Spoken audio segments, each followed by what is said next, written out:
Tata Motors, Tata steel, Tata industries, air India, यह नाम तो जरूर सुने होंगे। लेकिन क्या आप ये जानते हैं कि इन सफल कंपनियों की शुरुआत अलग अलग एंटरप्रेन्योर्स ने नहीं बल्कि किसी एक ही आदमी ने की थी। जी हाँ, हम बात कर रहे हैं हिंदुस्तान के सफलतम बिजनेस हाउसेस में से एक टाटा ग्रुप के चेयरमैन रहे जहांगीर रतनजी दादाभाई टाटा यानी JRD टाटा की। भारत की शान माने जाने वाले JRD टाटा एक सफल बिजनेसमैन और अपने समय से कहीं आगे का सोचने वाले इंसान थे। आधुनिक भारत की आधुनिक नींव स्थापित करने वाले प्रमुख उद्योगपतियों में उनका नाम गोल्डन वर्ड्स में लिखा गया है। दोस्तों, किसी भी देश का डेवलपमेंट जब ही हो सकता है जब उसमें हर तरह की सुविधा उपलब्ध हो। JRD टाटा ने भारत में होटल, इंजीनियरिंग, वायुसेना और अन्य महत्वपूर्ण सुविधा के विकास में महत्वपूर्ण भूमिका अदा की है। उनके इन्हीं अभूतपूर्व योगदान को सम्मानित करते हुए भारत सरकार द्वारा उन्हें विभूषण पुरस्कार और भारत रत्न से नवाजा गया था। JRD टाटा का जन्म 29 जुलाई 1904 में पेरिस, फ्रांस में हुआ था। वह एक मशहूर भारतीय पारसी परिवार से ताल्लुक रखते थे। उनके पिता रतनजी दादाभाई टाटा एक सफल उद्योगपति थे और माता श्रीमती सुज़ैन ब्रीरे एक फ्रेंच महिला थीं। JRD टाटा के बचपन का बड़ा हिस्सा फ्रांस में बीता, इसलिए फ्रेंच उनकी पहली भाषा थी। वे पेरिस के जेनसन दी सेल्ली स्कूल में पढ़ने जाया करते थे। उनकी पढ़ाई फ्रांस, जापान और इंग्लैंड में हुई। 1923 में उनके पिताजी ने उन्हें ब्रिटेन भेजा ताकि वह अपना अंग्रेजी ज्ञान बढ़ा सकें और ब्रिटिश यूनिवर्सिटी में दाखिला ले सकें। वहां उन्होंने ग्रामर स्कूल में पढ़ाई की और जब यह कोर्स पूरा हुआ तो वह कैम्ब्रिज से इंजीनियरिंग करने की सोचने लगे। लेकिन तभी फ्रांस में आए एक नए कानून के अनुसार फ्रांस में 20 वर्ष की आयु के ऊपर के हर युवा को सेना में भर्ती होना अनिवार्य हो गया। अतः वे फ्रेंच आर्मी में शामिल हो गए। वे आगे भी सेना में ही रहना चाहते थे, लेकिन उनके पिताजी इसके लिए तैयार नहीं हुए। यदि JRD ने पिताजी की बात नहीं मानी होती तो उनकी मृत्यु हो जाती, क्योंकि उनके सेना छोड़ने के कुछ दिनों बाद वे जिस रेजिमेंट में थे उसे एक मिशन पर मोरक्को भेजा गया, जिसमें सभी सोल्जर्स मारे गए।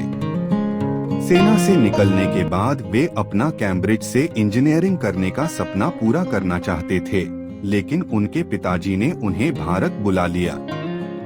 JRD दिसंबर 1925 में भारत आ गए और बतौर हैंडीमैन काम करने लगे। उन्हें इसके लिए कोई सैलरी भी नहीं मिलती थी। स्कॉटिश के जॉन पीटरसन को बिजनेस इंस्पिरेशन मानते थे। JRD वर्ष 1922 में पहले ही अपनी मां को खो चुके थे और 1926 में वे जब लगभग 22 साल के हुए तभी उनके पिताजी की मृत्यु हो गई। इस वर्ष उन्हें टाटा सन्स का बोर्ड मेंबर चुन लिया गया। 1929 में उन्होंने अपनी फ्रेंच नागरिकता त्याग दी और भारत की नागरिकता ले ली। इसी वर्ष पायलट का एग्जाम पास करने वाले पहले भारतीय बने और आगे चलकर 1932 में भारत देश में टाटा एयरलाइंस की शुरुआत JRD टाटा ने ही की, जो आने वाले भविष्य में बदलकर देश की नेशनल एयरलाइन एयर इंडिया बनी। इसी कारण उन्हें भारत का फादर ऑफ सिविल एविएशन भी कहा जाता है।